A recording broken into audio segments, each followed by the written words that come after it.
It's gonna be nice.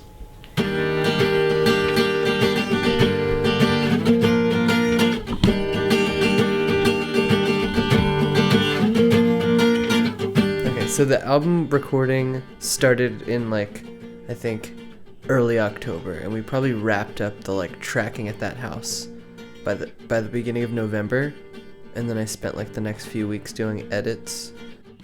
We ended up recording at our bassist Alex's grandma's house. This was the first time I'd actually been to my grandmother's house where she wasn't there.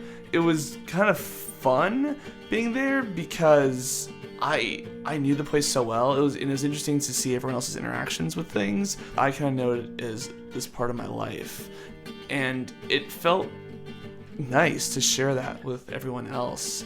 She moved out while we were there and moved in with his parents and just let us have this house, which was incredible. It was pretty good. How did it sound? Are you ready?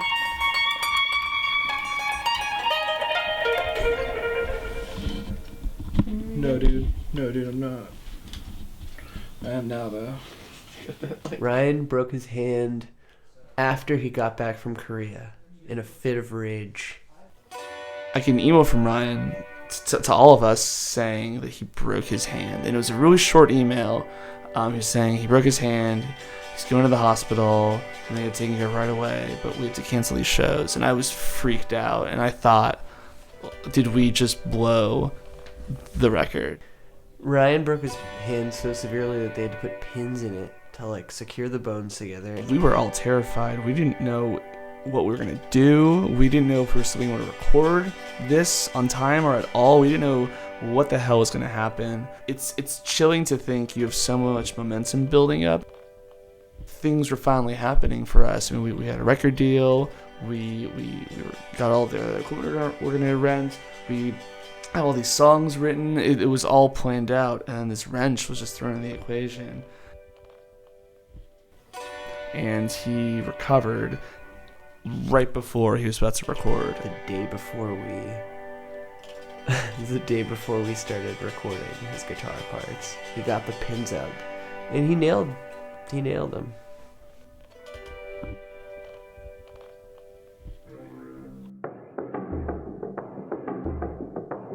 We did most of the track in this room my grandfather built with his own hands. It's a really cool room because it has a wooden ceiling, wooden walls, and it feels old and it feels very warm. And I'm not talking about it's hot in there. It has this warmth to it because of all that wood. And it's kind of weird that we did most of our tracking there.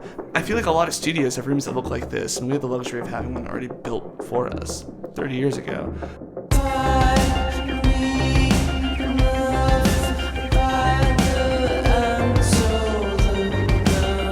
There's something about energy and having something in a room with someone else that I think makes for great art. And I'm so happy that I got to live record with Sean. It was a really unique and fun experience to be in that room. And in a way, it was almost like something my grandfather passed on to me. This became a great studio room for us, completely serendipitously. Yes, Sean knows what's going on. Let's let Sean do the drum thing that Sean wants to do.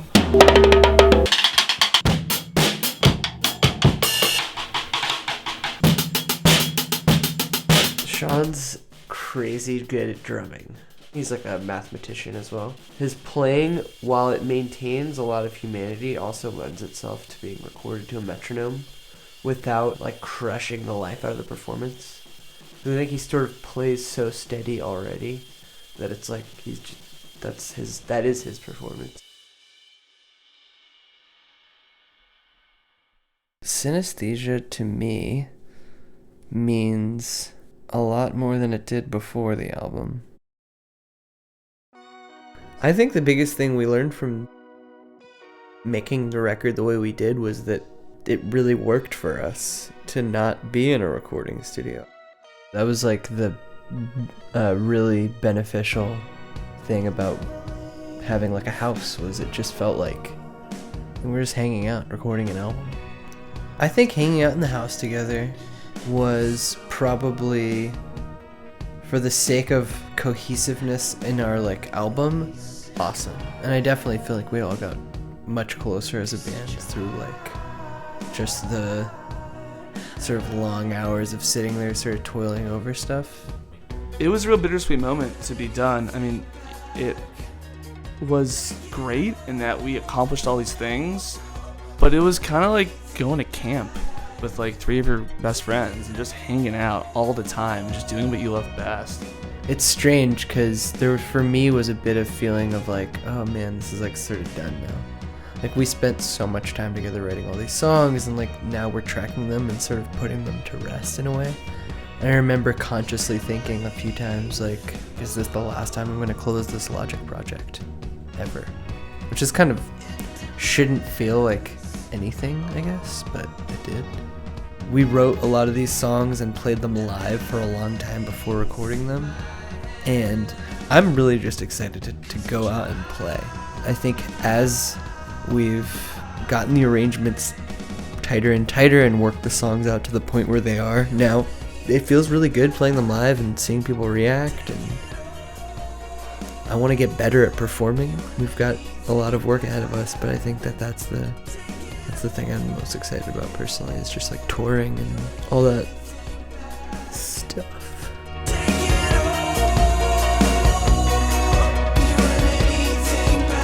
The one thing I hope that everyone gets from this record is the energy and the fun that we had making it. I can't wait till we do it again. You know, it's a fond memory that I look back on a lot, that I really enjoy and treasure, and hope that we'll experience many more times like that in our career.